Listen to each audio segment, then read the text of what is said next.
Start.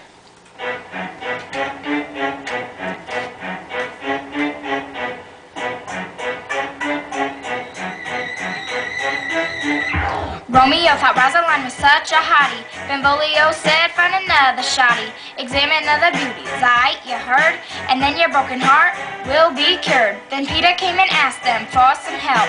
Could you read this letter, cause I cannot spell. An invitation to the party of the Capulets. Now this was the perfect coincidence. They were both Montagues, but he did not know he now had invited their biggest foe. So here was the plan, they go to the ball. It was about to get crazy, listen up y'all.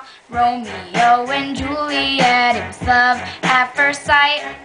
But what they didn't realize was their love was a fight. When they both simply glanced at each other's faces, they knew that nobody else in the world could take their places. So they went to the ball dressed in a disguise. They were the entertainment, the Montague guys. Romeo was still heartbroken, a little lovesick, until he met the eyes of one beautiful chick. They both fell in love right away. They knew they'd be together till their very last day. If only they had known their last day wasn't long, only 4 days away, and then they'd be gone. Romeo and Juliet, it was love at first sight. But what they didn't realize was their love was a fight. When they both simply glanced at each other's faces, they knew that nobody else in the world could take their places.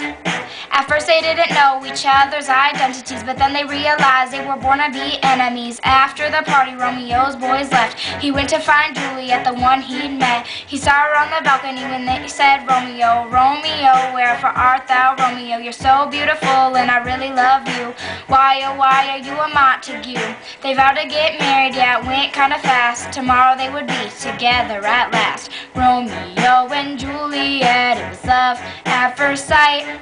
But what they didn't realize was their love was a fight. When they both simply glanced at each other's faces, they knew that nobody else in the world could take their places. Married and banished in the same day, 'cause Tybalt and Romeo got down in a fray. He left Tuesday morning and Capulet said Juliet would marry Paris or end up homeless and dead. She faked her death so the marriage wouldn't occur, took a sleeping potion that lasted 42 hours. In the town of Mantua, Romeo cried. He thought Juliet really had died. He drank poison and his life was taken, not knowing Juliet would soon awaken. When she got the news that he'd killed himself, she decided to take a life as well. Romeo and Juliet, it was love at first sight. But what they didn't realize was their love was a fight. When they both simply glanced at each other's faces, they knew that nobody else in the world could take their places.